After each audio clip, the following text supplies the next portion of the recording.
Bonjour à tous, très ravi mesdames et messieurs de vous retrouver pour ce nouveau numéro de votre émission Face à l'opinion. Nous recevons pour vous un ancien député à l'Assemblée nationale, son nom Epiphane Kwasi Kenom. Bonjour honorable, bienvenue sur votre émission. Merci beaucoup monsieur Mathieu Boka. Et il y a Belle Lurette. Belle Lurette, justement. Vous merci pour cette rencontre. Merci pour cette opportunité que vous nous donnez, parce que l'invitation n'a pas été facile, il faut le dire aussi aux téléspectateurs, parce que l'honorable, toujours discret. Pourquoi cette discrétion, honorable?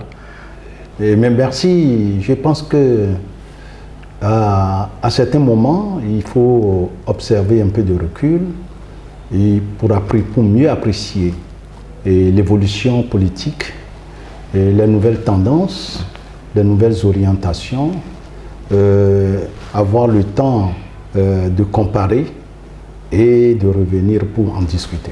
Les gens parlaient de comparaison justement, on parlait de ce système qui est un peu comme un caterpillar. Beaucoup d'acteurs politiques, on ne les voit pratiquement plus. Est-ce que vous en faites partie? Bon, d'aucuns peuvent penser que j'en fais partie, mais vous voyez, moi je suis un chercheur, j'ai une profession que je continue d'exercer, d'entretenir également les jeunes dans beaucoup de domaines, des étudiants, et d'encadrer, etc.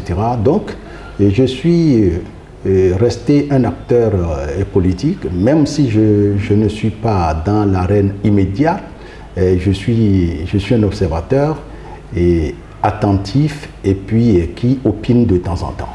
C'est vrai, beaucoup, avant de revenir justement, mesdames et messieurs, sur le sujet qui nous intéresse aujourd'hui. Epiphane Kenom, depuis la RB, la Renaissance du Bénin, on se demande où est passé Epiphane Kenom.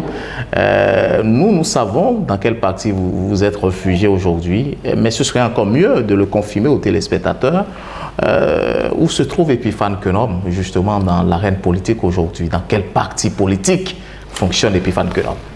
Et merci, monsieur Mathieu Boka. Vous savez qu'à l'avènement du président Patrice Talon, nous avions été appelés, les acteurs politiques ont été appelés et à œuvrer pour un resserrement de l'espace politique béninois. Et autrement dire que de mettre fin à l'effritement des partis et en une myriade de partis politiques et sans vision et qui fonctionnaient tout simplement comme des petits marchés vis-à-vis des pouvoirs en place. Avoir ma position à l'Assemblée nationale, tous les mandats que j'ai eu à faire, je crois que je voyais la démocratie autrement. Je ne voyais pas la démocratie comme un tremplin pour accéder aux ressources de l'État et comme d'autres personnes.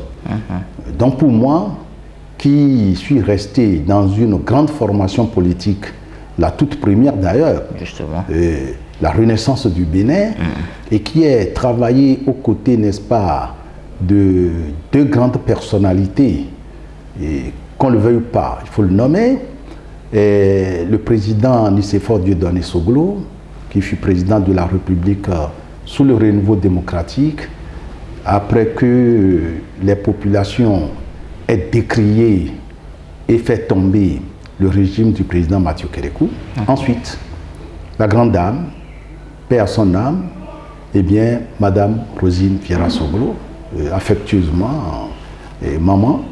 Et je crois que la formation reçue dans ce cadre ne permet pas de faire comme d'autres politiques et de transhumer de gauche à droite et à longueur de journée.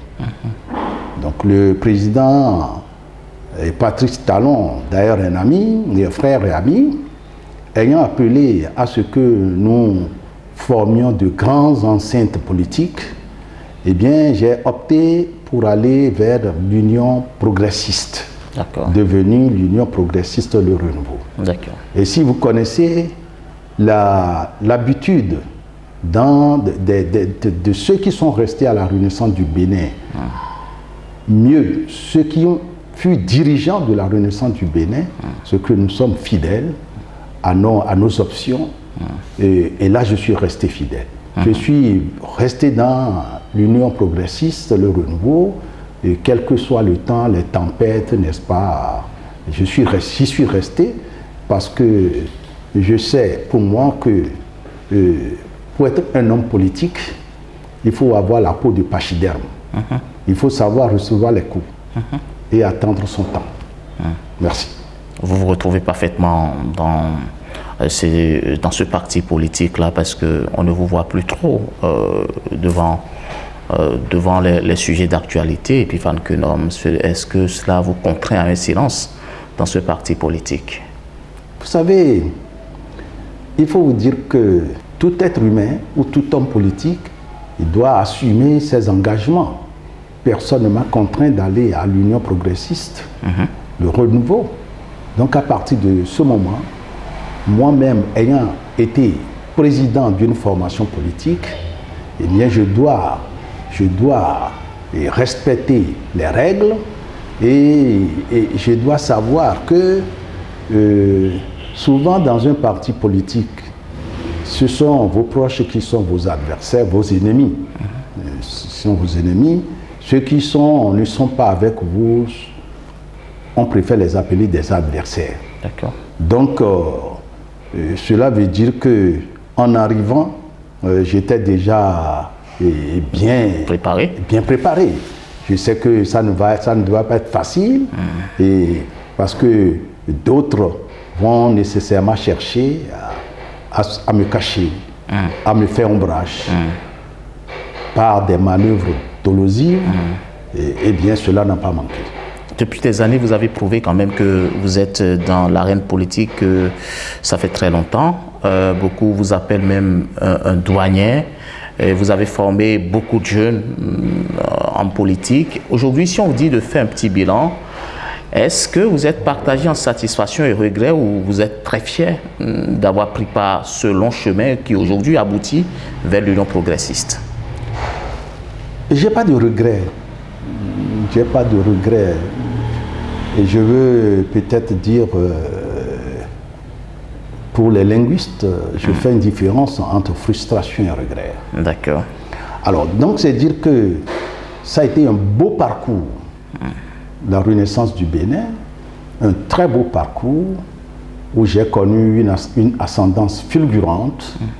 Je compte parmi les dirigeants de cette grande formation pour avoir été successivement secrétaire national administratif, pour avoir été porte-parole et conseiller particulier de la présidente, n'est-ce pas, du parti, et ensuite vice-président du parti. Je pense que il ne restait pas de palier. Alors, donc, j'ai accumulé assez d'expérience et malheureusement, sur le chemin, j'étais contraint d'aller monter une formation qu'on appelle le RDR, qui est le Rassemblement pour la démocratie et la République. Et je pense que c'est à regret. C'est à regret, mais il faut voir l'avant. Il ne faut plus regarder dans le rétroviseur. Mais ça n'a pas duré long feu, puisque quelques 2 ans après est survenu l'avènement du président Patrice Talon. Le RDR a été créé en 2014. Eh bien, a participé pour une première fois à l'élection en 2015. Et l'avènement du président Patrice Talon est survenu en 2016.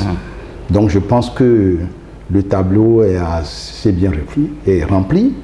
Mais quant à maintenant la formation de l'UPR, la création de l'UPR, toutes les formations qui ont été appelées à cette innovation, à cette création, eh bien, je pense que on s'attendait à beaucoup de choses, mais c'est sans connaître que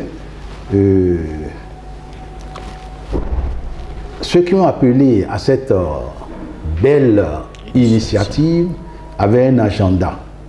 Non, il y avait un agenda que je pourrais résumer en disant New System, New Deal.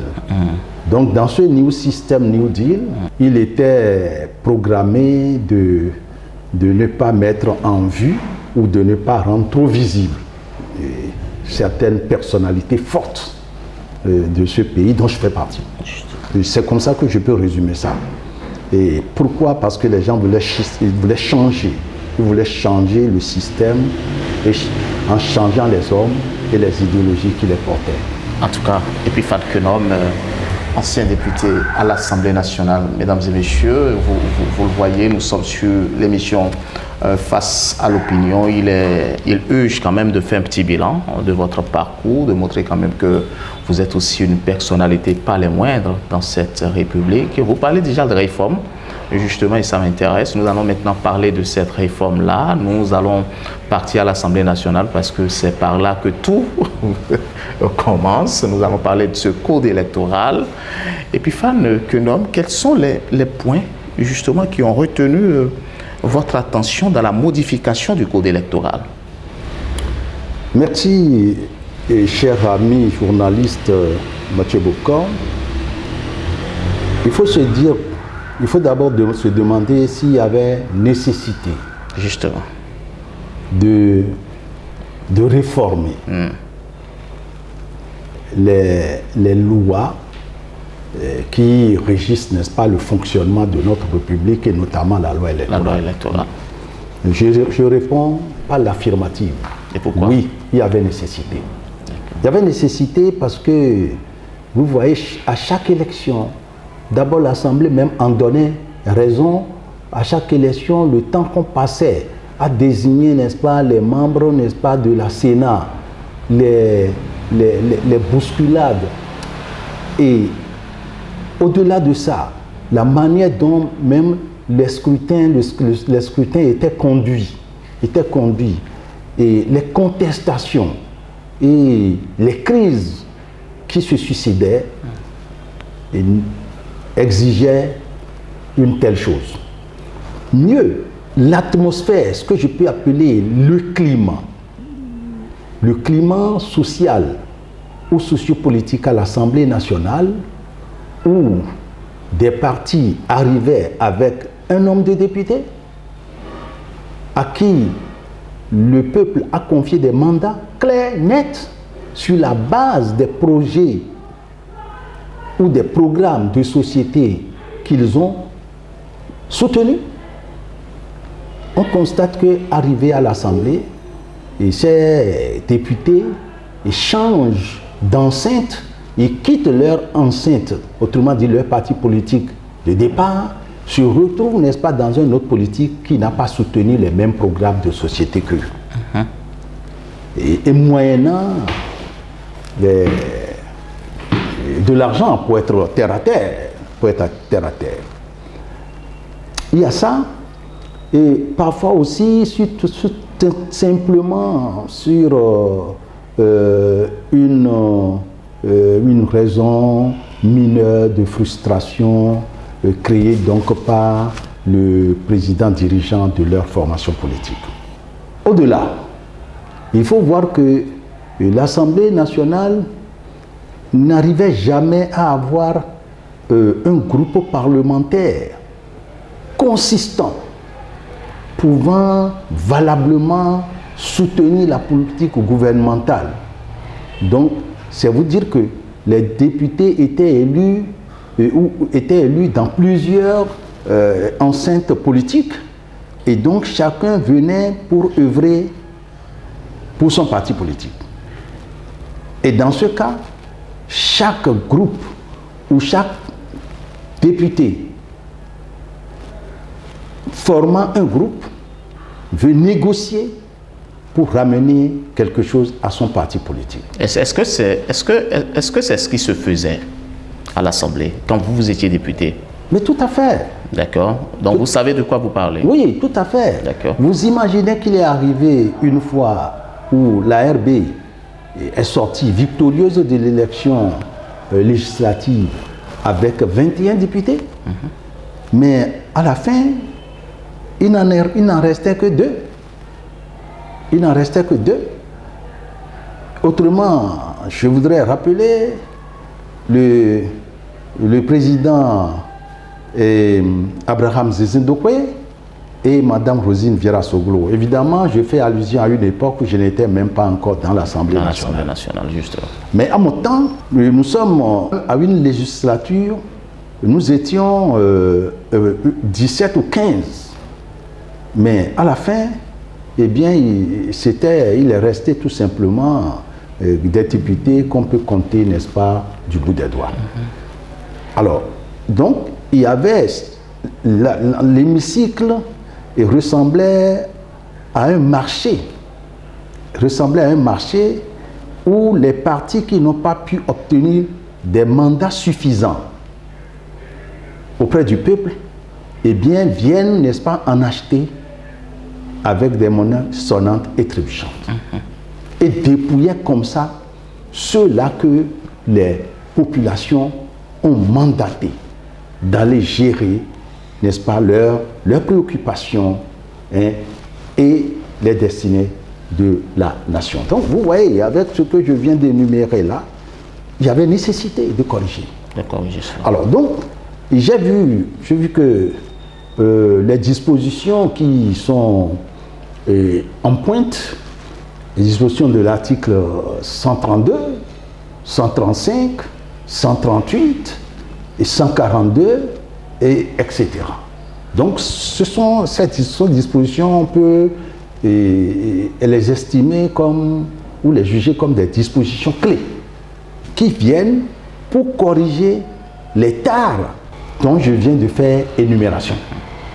Donc, eh bien, ok, il y a eu des dispositions qui ont évolué par rapport à la loi 2019-43 du 15 novembre 2019, mais il y a également d'autres dispositions, d'autres nouvelles dispositions qui ont régressé, qui sont revenus à la normale par rapport à cette même loi. Si nous prenons les dispositions qui fixaient, n'est-ce pas, le montant du cautionnement à payer par les candidats potentiels à l'élection présidentielle, eh bien, il était fixé à 50 millions. Mais je peux vous dire, avant de venir à 50 millions, j'étais membre de l'Assemblée nationale, nous avions voulu porter cela à 100 millions. Et la majorité des députés étaient d'accord, étaient d'avis. Pourquoi nous voulons le faire comme ça? C'est pour supprimer ou c'est pour arrêter les candidatures fantaisistes que nous avions voulu faire ça. Et c'est pour que nous donnions un caractère sérieux à l'élection présidentielle de celui qui aura à présider les destinées de notre pays. Nous pensons que c'est une chose sérieuse et il ne faut pas le laisser à des gens qui veulent amuser la galerie. Ok. Ou bien il y a des gens qui se sont enrichis sur le dos de l'État. Sur le dos de l'État. Sur l'État, sur le dos de l'État. Donc, la nouvelle disposition a ramené ce montant de 50 millions à 25 millions. Et c'est tout à fait normal parce qu'il y avait des gens qui étaient dans l'Assemblée nationale et qui ont lutté fort pour que ce montant reste, n'est-ce pas, dans les limites raisonnables de 25 millions. Donc ça veut dire les réformateurs ont entendu raison de ramener les choses à leur juste proportion. Les gens estiment aussi qu'en fixant un très fort montant, on pousse les gens également à la corruption, au vol des ressources, n'est-ce pas, de l'État. Donc il y avait beaucoup d'arguments qui étaient soulevés. Donc, vous voyez que la réforme n'a pas fait que de croître, de faire croître les dispositions, ou bien d'élever les dispositions, mais à ramener certaines dispositions à leur juste proportion. Ok. Je viens à l'article 142 nouveau. D'accord. Je crois que cet article nous a permis de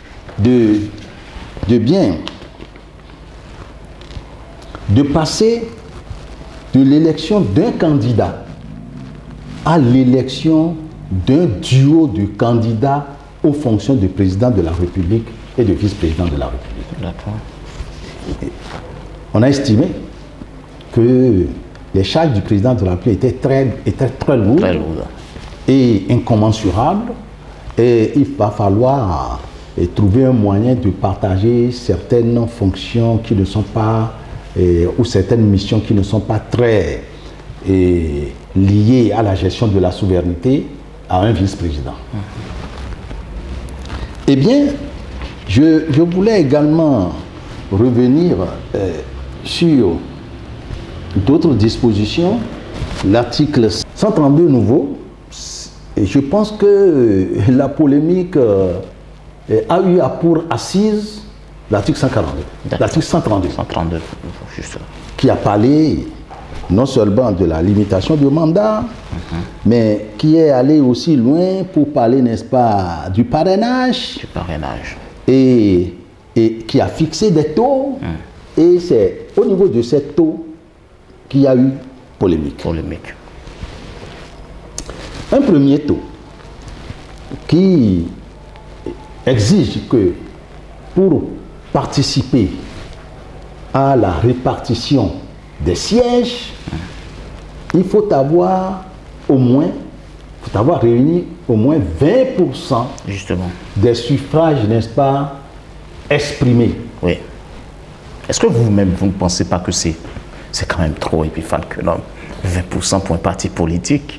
Oui. Et si on reste sur place, on peut dire que c'est trop.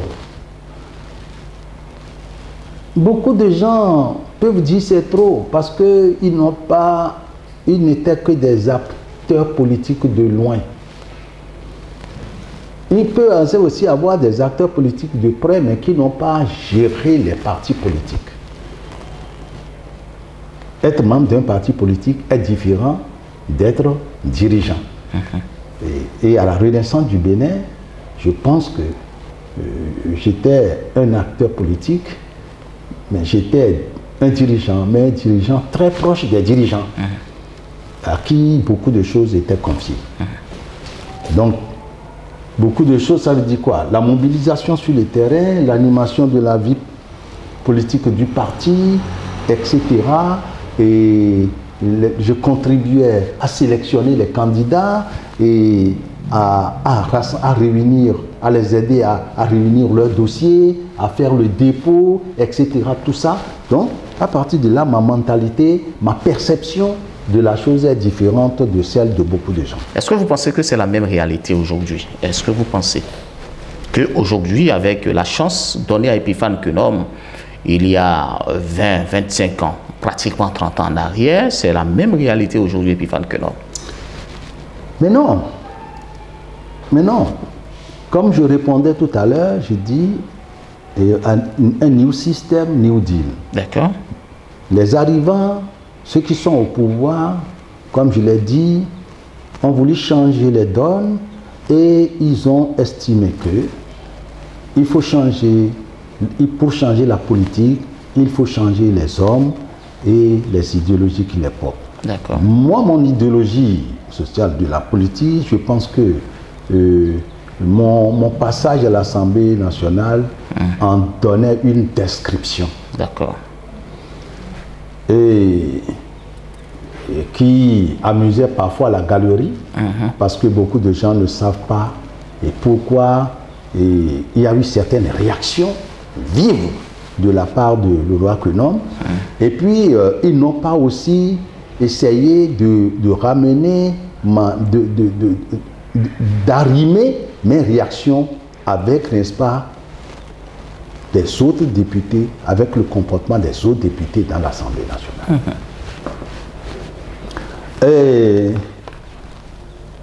Eh bien, voyez-vous que lorsque j'étais obligé, j'étais forcé de lever le ton,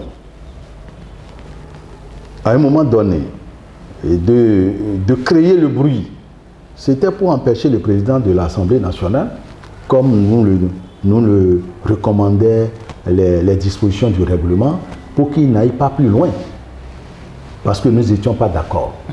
Bref. Aujourd'hui, donc, les contextes sont différents. Très bien. Les contextes sont différents, et ce n'est pas parce que tout se passe mal ou tout se passe bien. Et parce que les nouveaux dirigeants ont une autre conception de la politique. Ils sont arrivés avec une autre conception de la politique. Et comme on le dit, le bruit ne fait pas toujours du bien, et le bien ne fait pas toujours du bruit. Donc, c'est pile ou face. Donc, ceux qui sont arrivés, forts de cette allégorie ou bien de cette dimension idéologique ou philosophique, eh bien, ont trouvé qu'il faut faire les choses autrement. Il faut faire les choses de manière que l'Assemblée nationale ne soit pas obligée d'exploser comme à l'époque. En tout cas, d'aucuns estiment, Epiphane Quenom, que cette question de parrainage que vous venez d'évoquer exclut les candidatures indépendantes, alors qu'ailleurs, vous-même vous le savez, il y a tout au moins des primaires pour jauger l'opinion populaire, Epiphane. Oui. Avant de venir au parrainage, j'étais donc sur d'abord la fixation du quota de 20% oui. Pour participer à la répartition, à l'attribution des sièges.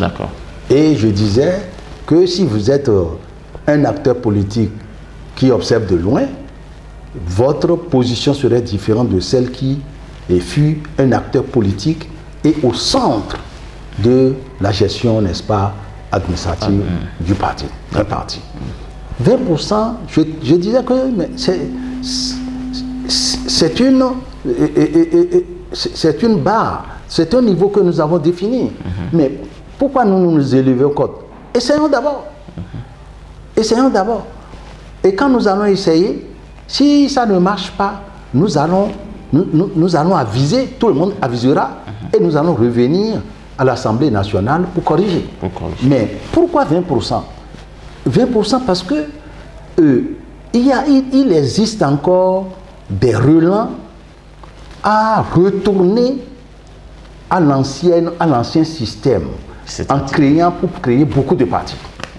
Maintenant, malgré cet appel au renfermissement des partis politiques pour qu'on n'ait pas trop de partis politiques, bon, les gens ne trouvant pas l'espace qu'il leur faut, eh bien, pour s'exprimer, pour participer à l'animation de la vie politique, eh bien, ceux-là ruminent des frustrations et ont tendance à quitter les nouvelles enceintes pour aller créer de petits partis. Donc il faut raffermir, il faut resserrer, il faut restreindre les conditions. Donc pour empêcher les gens de retourner en arrière pour aller commencer les mêmes erreurs. Donc c'est comme ça qu'il faut voir ça. Donc les partis politiques, on leur demande d'aller, il faut qu'ils arrivent à obtenir au 20% des suffrages valablement exprimés lors, n'est-ce pas, du premier tour. Ça veut dire il y a un appel au travail, il y a un appel au changement de comportement pour mieux encadrer les militants, afin de mieux renforcer leur fidélité et leur loyauté. Parce que c'est ça qui a causé, qui est à la base de la création d'une myriade de petits partis politiques. Des petites frustrations. Justement. Donc aujourd'hui, si vous devez aller à 20%, vous savez que vous devez éviter les écueils. Tout ce qui peut amener les militants, c'est surtout les gros militants, qui ont les moyens et peuvent aller créer des partis, vous devez éviter ces écueils. Vous devez, n'est-ce pas, savoir que c'est un parti qui appartient à tout le monde.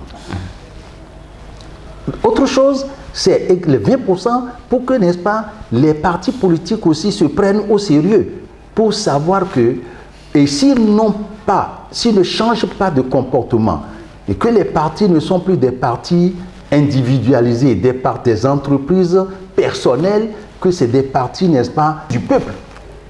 Je m'exprime comme ça entre griffes pour dire que c'est les partis qui appartiennent à la République et non plus, n'est-ce pas, à des individus tels qu'on l'avait vécu. Vous voyez. Donc, à partir de ce moment, 20% jouent un rôle important. Et c'est pour ça que moi, je trouvais que les 20% ressemblaient beaucoup à un quitus, n'est-ce pas, social. Voilà. À un quitus social ou à un quitus de représentation sociale. Donc, les partis doivent aller travailler beaucoup. Quand ils reviendront, puisque le pays appartient à tous, ceux qui font les lois, ils sont là. La structure qui doit voter les lois pour les modifier, pour que ça cadre avec les aspirations du peuple sont en place. Donc, quand nous allons faire l'essai et que nous allons voir, ça ne va pas, eh bien, nous allons donc absolument, nous irons vers des modifications. Mais pour le moment, nous n'avons rien testé. Je rappelle que c'est comme ça que quand on avait parlé de 10%, les gens criaient, pourquoi c'est 10%? On a dit, il faut un minimum de 10 militants par circonscription, non, par département ou par commune pour former un parti politique. Et les gens criaient, non, c'est trop, c'est ceci. Parce que les gens voulaient rester à un niveau où la toute première loi disait tout simplement d'avoir 6 membres fondateurs par département. Est-ce que c'était 6? 3 membres fondateurs par département pour avoir un parti. Ça faisait 3 fois 6, 18. Après, ça a évolué. Oui, maintenant, on est parti à 10 par département. Après, on est revenu à dire non, 10 par département, là, c'est encore des facilités. Les partis continuaient de se créer trop. Il faut revenir à 10 à 15 par commune. Donc, ça veut dire que lorsqu'on retourne dans l'histoire ou dans l'histoire de la progression de l'Assemblée nationale, il y avait déjà un souci de trouver les moyens de restreindre, n'est-ce pas, les créations des partis politiques. Donc, ça ne date pas de maintenant. Donc, c'est pour ça que je dis 20%, c'est raisonnable. Nous sommes en train de crier pour le moment. Nous sommes d'accord. Mais allons-y voir, parce que les analystes et politiques disent non, personne ne peut avoir 20%, aucun parti n'aura 20%, aucun parti n'aura 20%. Est-ce qu'ils se sont servis des résultats électoraux des autres législatives? Donc, il faut aller, il faut faire de la recherche, il faut faire des calculs. Vous voyez, on ne peut pas rester là seulement et parler. En tout cas, il ne faut pas dormir sous ses lauriers, espérant peut-être trouver les 20%. Vous dites, et il y a une donne, oui. Mathieu, il y a une donne et qui concourt à cela. Avant, les partis politiques devaient courir pour trouver leurs propres moyens, pour faire la campagne. Vous parlez du financement des partis politiques. Donc aujourd'hui, on a mis le financement des partis politiques en place. Donc lorsqu'il fallait le faire avec les propres fonds des partis, on avait fixé, n'est-ce pas, le quota à 10%. Pour avoir la représentativité nationale, pour que les partis acquièrent leur représentativité nationale et participer à l'attribution des sièges. Il est normal qu'aujourd'hui que l'État met la main à la poche pour financer les partis politiques et que les moyens sont suffisamment donnés et que qu'on évolue un peu, qu'on monte un peu le niveau de la barre. D'accord. En tout cas, les 20%, vous le dites, c'est raisonnable pour vous. Il faut que chaque parti puisse se prendre beaucoup plus au sérieux en pouvant se remobiliser autrement. Mais Epiphane Quenom, je le disais il y a un instant, cette question du parrainage, vous l'aviez évoqué très brièvement, mais n'oubliez pas, ça exclut quand même les candidatures indépendantes. L'autre paragraphe, n'est-ce pas, de l'article 132 nouveau, c'est bien la question du parrainage. Justement. La question du parrainage, il vient régler aussi un problème qui se posait à l'Assemblée nationale.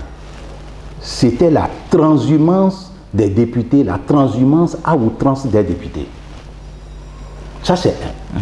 Deuxièmement, ça venait régler la question de l'engagement politique du député.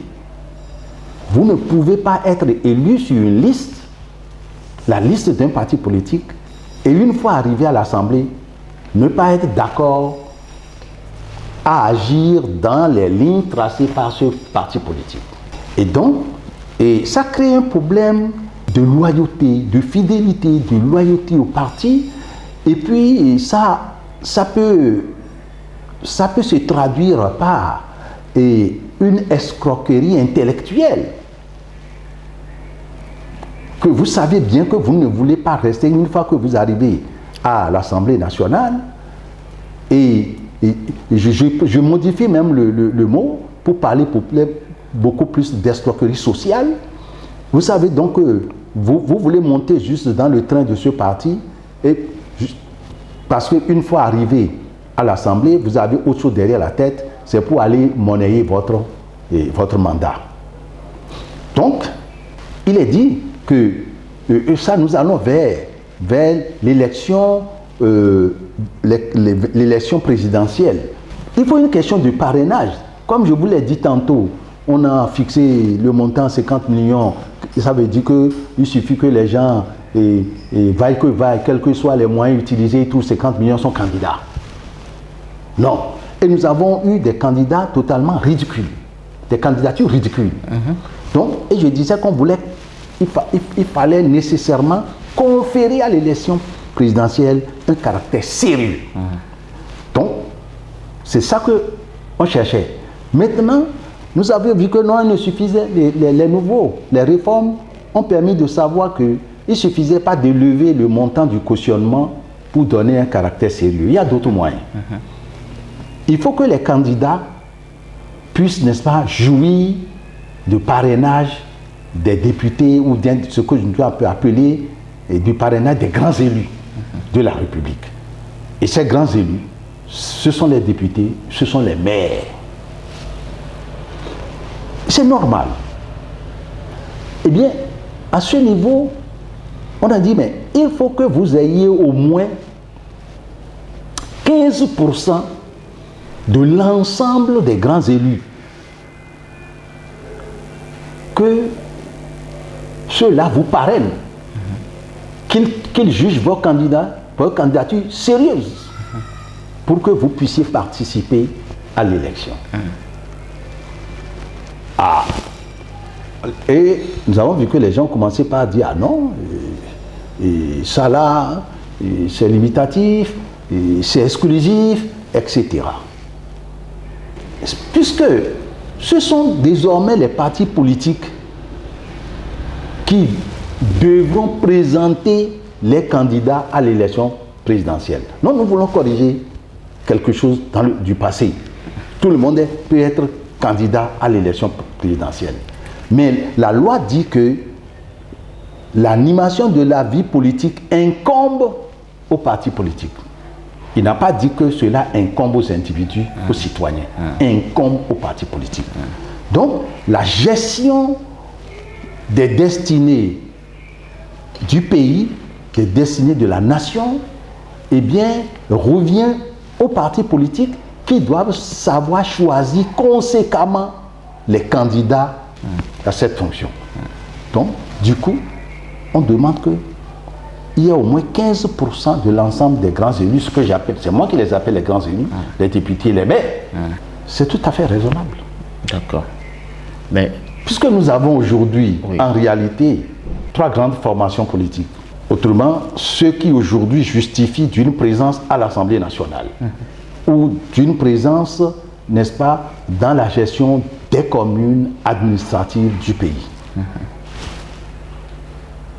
Donc, pour 3 grandes formations politiques, que vous puissiez obtenir 15% des grands élus et pour valider votre candidature, je pense que c'est pas du tout. Et quand on calcule les 15%, il me semble que ça donne exactement 28. Oui, c'est ça. Ça fait 28. Et la formation politique qui pourrait en souffrir, les démocrates, ils sont assortis avec 28. Donc ça veut dire que les démocrates qui sont aujourd'hui considérés comme le parti d'opposition, eh bien, ont, n'est-ce pas, un effectif qui correspond effectivement aux 15%. Donc, on peut en déduire quelque chose, que le législateur avait le souci de ne pas exclure. Parce que si le législateur avait le souci, l'intention d'exclure, il aurait pu parler, n'est-ce pas, de 18%. Ce qu'il faut retenir, c'est que vous saluez quand même cette réforme majeure du système partisan, notamment au niveau du code électoral. Vous l'aviez évoqué, la question du parrainage, la question du quota, mais vous avez même parlé de la réduction des partis politiques. Et puis, fin de compte, si les partis politiques, si le nombre de partis est réduit et que les acteurs sont confiants quand même quant à leur capacité à convaincre l'électorat, pourquoi justement mettre en place des accords de gouvernance selon vous? Et monsieur le journaliste, je pense que gouverner, c'est prévoir. D'accord. Gouverner, c'est prévoir, je le mets dans le sens de ceux qui gouvernent la législation, autrement dit, les lois qui gèrent notre nation, ont voulu fermer beaucoup de portes, mais en même temps se sont dit, il faut prévoir. Il faut prévoir, donc ça veut dire que au pire des cas, il faut qu'il y ait une porte de sortie. C'est comme ça que j'ai vu ça. Et ça, tout législateur, c'est ça. On ferme certaines fenêtres, mais on ouvre pour qu'en cas, n'est-ce pas, d'incendie, on puisse sortir facilement. D'accord. Alors, les accords de gouvernance ont été bien exprimés ici. On a dit que c'est des accords qui doivent intervenir avant le scrutin et qui devront être déposés à la Sénat. Cela veut dire que, l'accord de gouvernance peut permettre à certains partis qui sont proches et qui ont le souci de présenter des candidats, de le faire. Ça, c'est un. Deuxième chose, ceux qui peut-être pourront présenter des listes, lorsque ces listes n'auraient pas requis les quotas fixés, ils peuvent donc, n'est-ce pas, eh bien, faire jouer leur accord pour pouvoir se partager, eh bien, les attributions de siège. Oui, votre question qui vous vient du peuple ou bien de certains hommes politiques, et je comprends, mais ceux-là, ils sont dans la logique, n'est-ce pas, de tout faire échouer. Donc pour eux, il ne fallait pas du tout créer les accords de gouvernance. Et comme ça, si on y va et qu'aucune formation politique n'atteint les 20%, eh bien, tout tombe et il faut aller réviser. Donc, c'est ça. Mais sinon, les accords de gouvernance, mais il y a des partis politiques qui ne peuvent même pas présenter des candidats. Mais gérer un pays, ce n'est pas seulement que l'Assemblée, ce n'est pas seulement que le président de la République, ce n'est pas seulement que les députés, ce n'est pas seulement que comment les appelons, les conseillers municipaux. Donc, si vous entrez dans un accord de gouvernance, ça veut dire que vous apportez votre contribution à l'élection, mais, eh bien, vous contribuerez à la gestion politique, n'est-ce pas, de la nation, à travers des responsabilités, des postes de responsabilité auxquels vous pourrez être appelés. À moins que ce soit moi qui ne comprenne pas. Sinon, voilà comment les accords de gouvernance, pour moi, c'est très bien intervenu. Ils permettent, n'est-ce pas, de prévoir une porte de sortie et lorsque nous nous trouverons dans une situation de blackout. En tout cas, les gens ont aussi d'autres faiblesses dans ce code électoral. Selon eux, pourquoi obliger c'est pas un l'élu à accorder son parrainage au candidat du parti nécessairement? Merci. C'est le troisième volet de l'article 132 nouveau. Justement. Et je crois que ça met fin à la marchandisation des députés et des grands élus. Deuxièmement, ça ramène les gens au respect de leur engagement. C'est parce que vous avez accepté les conditions, les règles d'un parti politique que vous avez été porté sur la liste de candidature. Autant vous avez été porté sur la liste, n'est-ce pas, des candidatures, que d'autres ne l'ont pas été et pourraient se retrouver dans une position qui requiert votre avis positif. Ceci étant, voyez-vous, vous êtes candidat, ce n'est pas votre seul travail qui vous a permis d'être élu. Il y a tous ceux qui n'ont pas pu obtenir de place sur leur liste, qui sont aujourd'hui, qui iront voter, qui ont voté pour vous. Eh bien, demain, à une autre élection, qu'elle soit présidentielle, vous êtes appelé par votre, demandé par votre parti politique, eh bien, à parrainer ce candidat. Et vous dites non. Vous dites non. Alors que quand vous étiez candidat, ces derniers n'ont pas dit non. Parce que vous voulez apporter votre parrainage, vous dites non, que non, c'est tel candidat qui vous plaît, etc. Est-ce que ça fait militant, ça? Est-ce que ça fait... Et ça montre effectivement que c'est un militant sérieux. Il est responsable, il est fidèle, il a adopté il adopte l'idéologie de son parti. Non, ça ne fait pas sérieux. C'est à contrario. Donc, c'est pour ça, toute cette démarche-là, c'est pour rendre désormais les militants, les responsables des partis plus engagés, plus sérieux. Eh bien, personne ne t'a forcé à t'engager dans un parti. Lorsque tu t'engages dans un parti, tu es tenu d'en respecter, n'est-ce pas, les règles. Ça, c'est un contrat. C'est un contrat social. Tu ne peux pas participer et prendre un contrat social et à mi-parcours, lorsqu'il y a d'autres obligations, te désengager et dire non, moi je ne vais pas le faire. Je crois que la démarche des législateurs aujourd'hui, autrement, de ceux à qui on a confié la rédaction de ces réformes-là, c'est de rendre les nouveaux partis politiques plus responsables, plus sérieux, c'est d'affermir l'autorité des partis politiques sur, n'est-ce pas, les militants, et que les militants sachent désormais que, eh bien, un contrat social est un contrat social, et ça a des rigueurs, ça a des contraintes, et bien de réfléchir par plusieurs fois avant d'y entrer.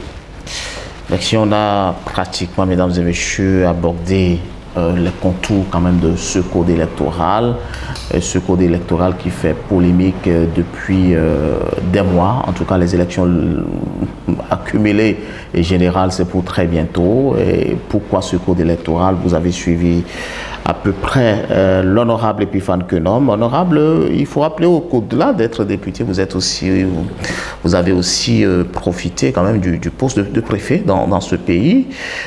Dites-nous, aujourd'hui, on parle de libérer les espaces publics. On veut nécessairement peut-être tout faire pour rendre très belle la ville de Cotonou et environ. Pourquoi ça ne marche pas, cette libération, selon vous?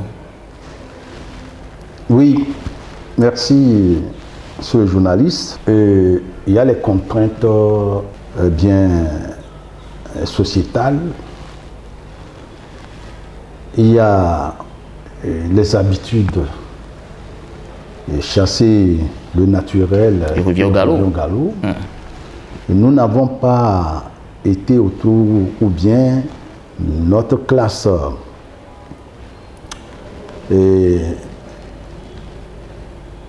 sociale n'avait pas été habituée à tant de rigueur, à tant de discipline publique, et donc et aussi et surtout à l'inexistence, n'est-ce pas, des structures d'accueil de ceux qui veulent animer ou bien veulent gérer de petites entreprises, des PMI ou bien des étals, des boutiques, etc. Et depuis la nuit des temps, on sait que c'est la rue qui vend. Qu'est-ce que je mets entre griffes dans la rue qui vend? Il faut être au bord de la voie et pour pouvoir influencer les voyageurs, les passants, etc. et les attirer vers votre étal. Alors, donc, je pense que la décision du pouvoir ou du gouvernement était bien raisonnée, était bien édifiée, mais le gouvernement s'est vu face à un public réticent et qui lui reprochait de n'avoir rien prévu et de venir, n'est-ce pas, casser ce qui existait. Donc, je pense qu'il n'y a que celui qui ne fait rien et qui ne suit pas des critiques. Et le gouvernement a dû faire un stopping pour accélérer la construction des infrastructures d'accueil. C'est aujourd'hui les nouveaux marchés que nous sommes en train de voir venir et qui offrent un beau visage à l'environnement de notre pays. Et le gouvernement doit continuer parce que pour ne pas bourrer ces nouveaux marchés où tout est en ordre, où tout ressemble à des bureaux, etc., à une administration de marché, eh bien, ça veut dire qu'il faut augmenter leur nombre et pouvoir recaser tout le monde.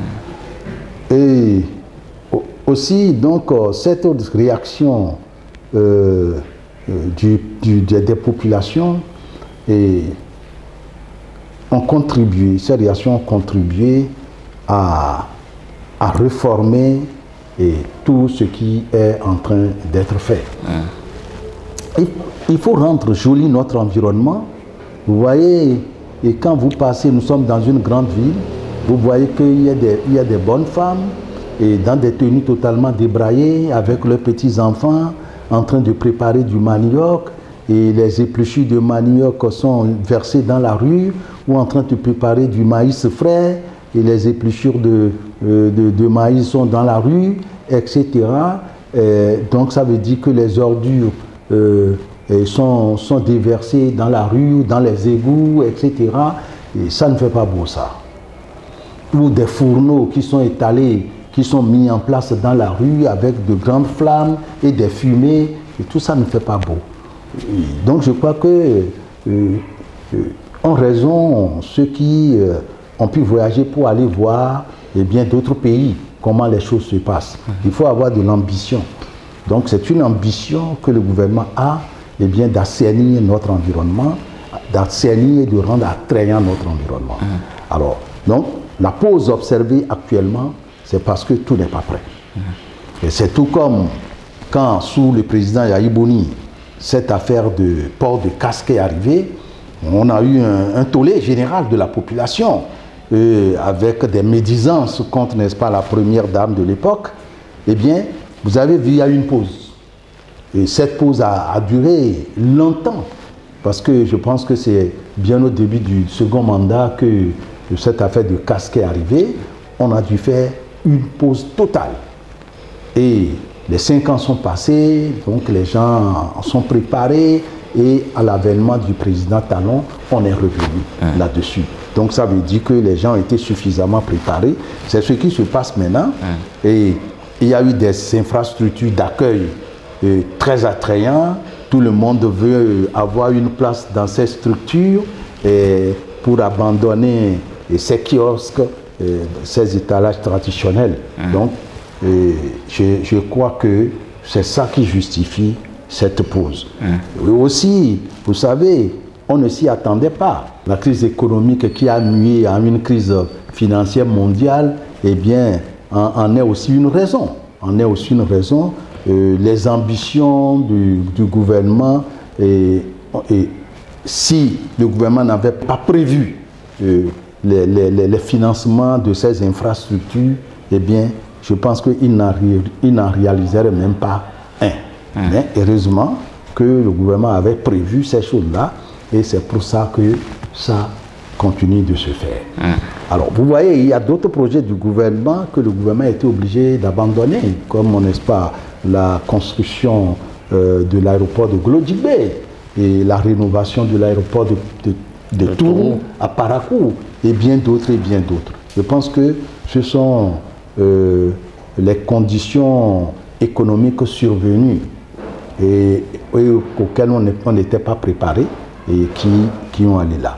Mais si on fait un point, je crois que ce n'est que partie remise et que les conditions commençant par s'améliorer un tout petit peu, n'eût été cette crise regrettable avec notre voisin du Niger, je crois que les choses auraient été très très parfaites. En tout cas, nous allons, avec ce troisième volet, peut-être ce serait notre dernière question pratiquement avec vous. Cette affaire polémique aujourd'hui, vous le savez, c'est l'actualité, on est obligé d'en parler, où beaucoup condamnent peut-être le gouvernement à faire du deux poids deux mesures avec cette affaire de Frère Onvi. Frère Onvi, on ne sait même pas si c'est lui ou si c'est Steve Amoussou. Le plus important, c'est que un certain Steve Amoussou a été arrêté à Lomé, puis ramené à Cotonou pour jugement en tant qu'ancien député, en tant qu'acteur politique. Quand vous prenez du recul, quelle lecture faites-vous quand même de cette actualité, Epiphane Quenom? Très bien. Monsieur Bokor, je voudrais, sur cette question, dire quelque chose. Il n'y a pas que le frère Onvi qui joue à l'opposant, sans peur. Il y en a même dans la République et qui vivent le jour au jour dans la capitale économique ou dans la capitale politique, autrement dit, dans des villes, n'est-ce pas, très exposées. Et ceux-là n'ont jamais été inquiétés. On ne les a jamais arrêtés. Et moi, je sais qu'il m'est arrivé des fois, lors des émissions, d'être très critique. Mais je n'ai pas été inquiété. On ne m'a même pas interpellé, on ne m'a même pas fait un coup de fil pour dire pourquoi tu as parlé comme ça. Alors qu'est-ce qui dérange? Donc, ça veut dire que ce qui dérange, c'est... Est-ce que c'est la chronique ou c'est la personne? Non, la chronique, non. C'est se cacher. C'est le fait de se cacher pour dire des choses qu'on ne peut même pas contrôler. Parce que si le frère Onvi était, comment dirais-je, présent, etc., d'aucuns, les hommes politiques peuvent échanger avec lui pour voir quels sont les moyens dont il dispose, quels sont les documents dont il dispose, etc. pour faire ces critiques-là. Un bon professionnel ne livre pas ses sources. Oui, allô? Je n'ai pas écouté. Un bon professionnel ne livre pas ses sources. Je suis journaliste et si vous me donnez les informations qu'il faut, je ne peux pas aller dire que c'est Epiphane Quenom qui me donne ces informations. Non, vous n'avez pas besoin de dire la personne dont vous tenez les informations. Mais vous devez justifier que ce sont des informations, n'est-ce pas, fiables.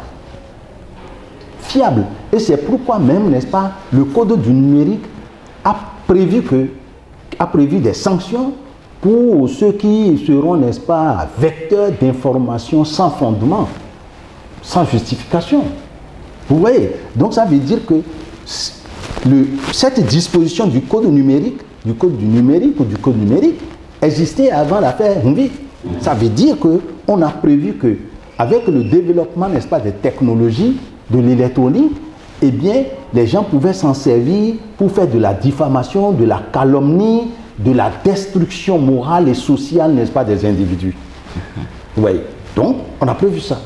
Donc, si le frère Humvi, il a ces documents, mais c'est vrai qu'on peut, on peut lui demander qui t'a donné les documents. Il n'a pas besoin.